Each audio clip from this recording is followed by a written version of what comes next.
Orioles Rebuild Show. We are building a community, guys, of Oriole fans who are upset, who are devastated, who are annoyed. They're frustrated of watching the Orioles suck. So this is where we complain, this is where we talk, this is where we get it out. This is where we share our opinions and thoughts.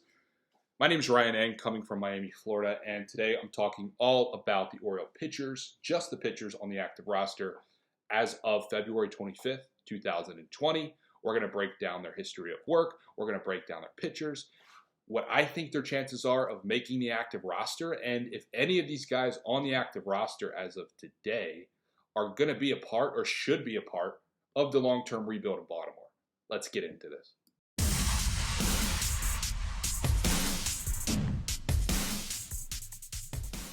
The active roster, we have our pitchers. I'm going to start from top to bottom on MLB.com. Keegan Aiken, he is a left-handed thrower. He is a guy who I think, when I started this show, I did not think that as the number 11 prospect in the system, Keegan Aiken had a shot.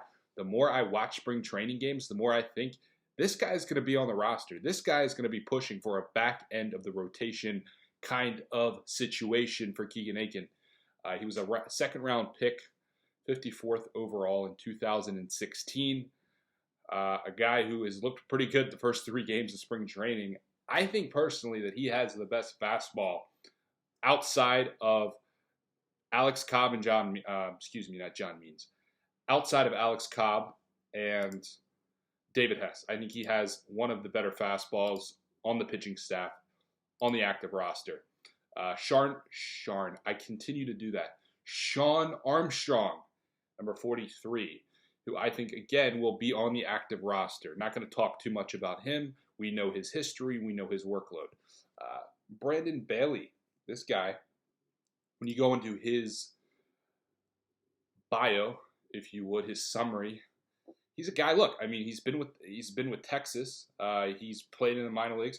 Was this guy Rule 5? Let me know in the comments if Brandon Bailey was a Rule 5 pick. I feel like I've heard of his name. He was a 6th round pick out of Gonzaga. So, interesting baseball school, Gonzaga. I don't think they have too much of a historical situation up there in Gonzaga. But anyway, I don't know about this guy. I really don't. Why he's on the active roster, I guess, a Rule 5. Do they do that with active rosters? Do you automatically get put on an active roster as a Rule 5 guy? I'm not sure. Anyway, Brandon Bailey, number 59. I don't have an opinion there because I don't know anything about the guy. He's 25 years old out of Gonzaga, which is not known for their baseball. Richard Blyer, he's a lock. He's Richard Blyer. Moving on, Cody Carroll and the pitching staff. I think this guy, let's look at his history. I think as age 27, Cody Carroll out of Southern Mississippi, good baseball school, not sure which division, but Southern Mississippi, I believe it's a Division I. I'd be surprised if it's not. But Cody Carroll is a guy who I think could make a push. He has 17 innings of work in 2018, which is a little odd. Was he drafted? He was drafted in 15, so I'm not sure what's going on with this guy. Cody Carroll, I'd give him a 50% shot to make the opening day roster, depending on the workload. Look, it depends on a lot of situations. The pitching staff, what do they need? Who do they need? Positions. It's going to be another year of up and downs for a lot of these guys. Miguel Castro, he's a lock. Rebuilding. Here's what with Miguel Castro, how long does he stay with the Orioles is the question. Is he going to be one of those Tommy Hunter guys that just, it becomes a liability? A hard right-handed thrower that can just gas it up in the upper 90s to 100, but he'll give up the long ball when we need him to strike a guy out, when he's going to give up a long ball. I mean, this guy's starting to remind me of Tommy Hunter, like insane velocity, right? Probably more movement than Tommy Hunter with his four-seam fastball, but a guy that can light you up on the radar gun, but in tough situations, you know, is he going to be there? Is he going to be there to be a part of a championship rebuild? I don't know, but I think he's a lock on the 2020 opening day roster. Alex Cobb, again, a lock opening day roster. I talked about him earlier in the earlier video of yesterday's recap. He's a guy who I think is going to be first, maybe second starter in the rotation. And when I was talking about Alex Cobb earlier, I totally forgot about John Means. I mean, John Means is a guy who made the one guy on our team that made the All-Star team last year. So Alex Cobb is a lock. Paul Fry. Okay, this guy came out of the pen last year. Let's look at his workload. Not the most dominant career. He has been in the league for some time. Paul Fry has been in the league since he debuted in 2018, but he was drafted in 13 by the Seattle Mariners, 17th round pick. He's a guy who's definitely developing. I like his off-speed stuff. I think he's a good lefty out of the pen. I see him being a part of the 2020 opening day roster as well. Michael Givens, a guy who's been with the team. I think he's someone who's going to be a part of the rebuild championship team. Now, it's a question of will Elias package a guy up like Givens in a trade to get and acquire better offensive guys? Maybe, maybe not. We'll never know until it happens. If it does happen, Michael Givens definitely a lock in the 2020 opening day roster. Hunter Harvey. This has been a question mark for the last 3 years as an Oriole fan. Hunter Harvey. We all know about him. We all know his stuff. We all know he's a first-round pick. You know, a guy from North Carolina, the southern states, not always, most of the time produced the top pitching prospects in the game. I don't know what to say. I mean, development is he there? This spring will be a very, very, very sure tell to a lot of Oriole fans. Probably not in the organization. The organization obviously has a better eye on the guy, but just from watching afar, fans are going to be able to tell if this guy's going to be a part of the rebuild. He should be. If you look at the draft history, I mean, he was a 2013 pick, but he's been through some injury. Last year, 1.42 ERA in 6 innings. I believe he had a start last year, 7 games. So no, he didn't have a start then. So he went 6 innings out of the pen. It looks like he did give up a long ball, but the guys made his debut last year. I mean, you can't. It's Hunter Harvey, so enough said on him. He's about a 50-50, depending on how he does this spring and where the needs fall. David Hess is a lock. I think he's going to be one of the top 3 rotational guys. Last year, he started he started 14 games, 80 innings of work last year with a 7 ERA. I don't love that. Obviously, they're not the best stats in the world, but he's got a good fastball. If he can command his off-speed stuff, David Hess will be a top 3 rotation pitcher as far as opening day goes, in my opinion. Dean Kramer, he's on the active roster right now.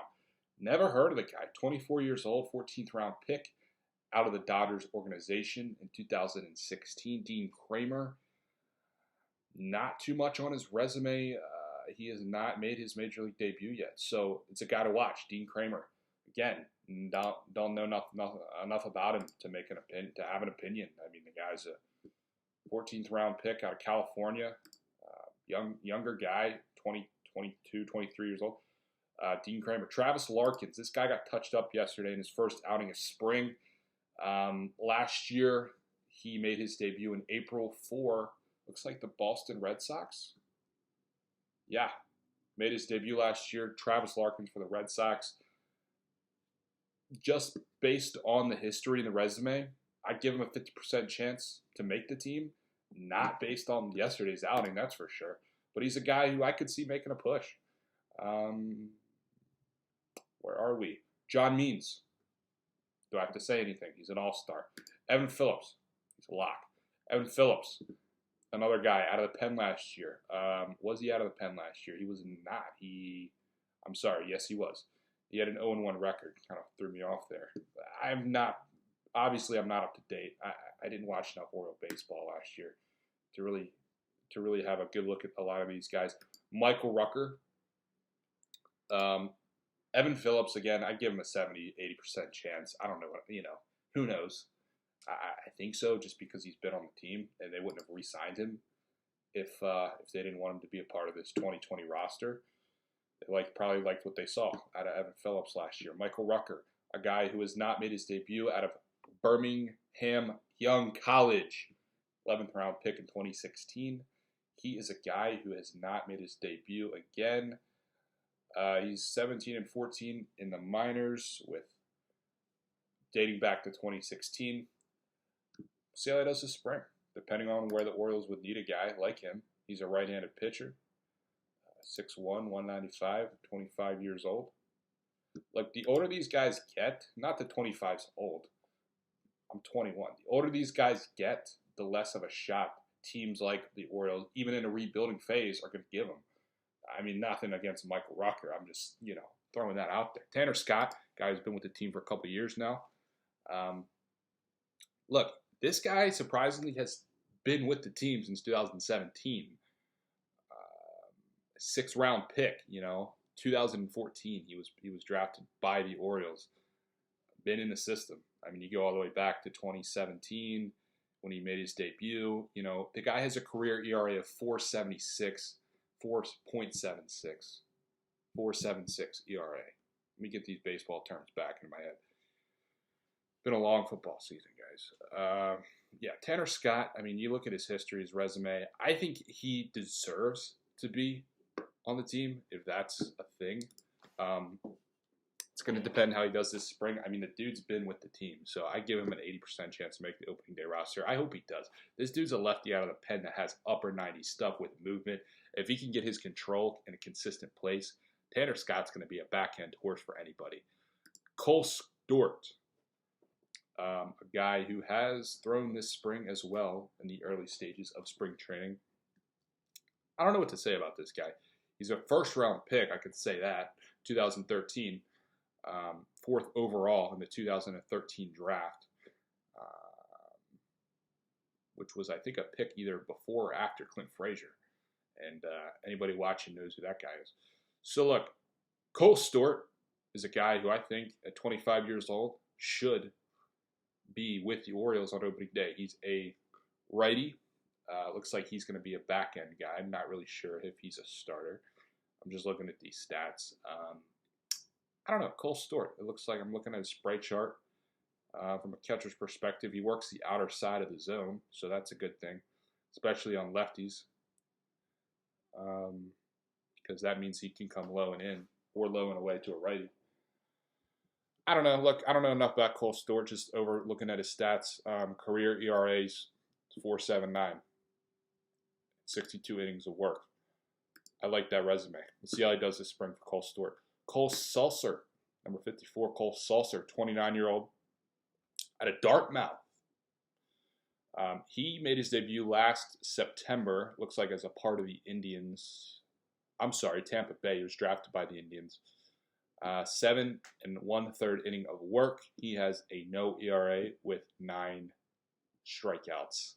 Cole Sulser, got to watch, 9 strikeouts and 7 innings of major league work. I started giving these guys percentages. I'm not going to keep doing that. It's just not fair to them. Dylan Tate, I'm just going over the resumes, guys. Look, debuted Dylan Tate last year. I like what I saw out of this guy. He's a first-round pick, number 4 overall in the 2015 draft by Texas. He's a guy, look, ERA in the majors, 21 innings of work. He's a 6.43 guy out of 21 innings of work with 20 strikeouts. He's a high-velocity pitcher, Dylan Tate, 25-year-old. This guy is somebody that, look, he works low in the zone, which is good. Up and in, low in the zone. Look, at this level, if you're not working low at the zone, you're not going to be at this level very long anyway. So I don't know why that's even a thing. Look, he lives in the lower out part of the zone. Outer third. Can't even, like I said, terminology is just coming back, guys. It's February still. The lower outer third of the zone, this guy loves to work. Dylan Tate, which is a 69% or 69 exit velocity. There we go. Got that out finally. Number 55, Dylan Tate. I think he's got a great shot to make the opening day roster, just based on his body of work as well. Asher Wojciechowski. Here's a guy, Wojo, who I think is a lock on the 2020 opening day roster. Last year, 4.92 ERA at 82 innings of work. His career stats, though, he worked that up to 161 innings he has worked in the major leagues with a 5.76 47 games in the books for Alsher Wojciechowski.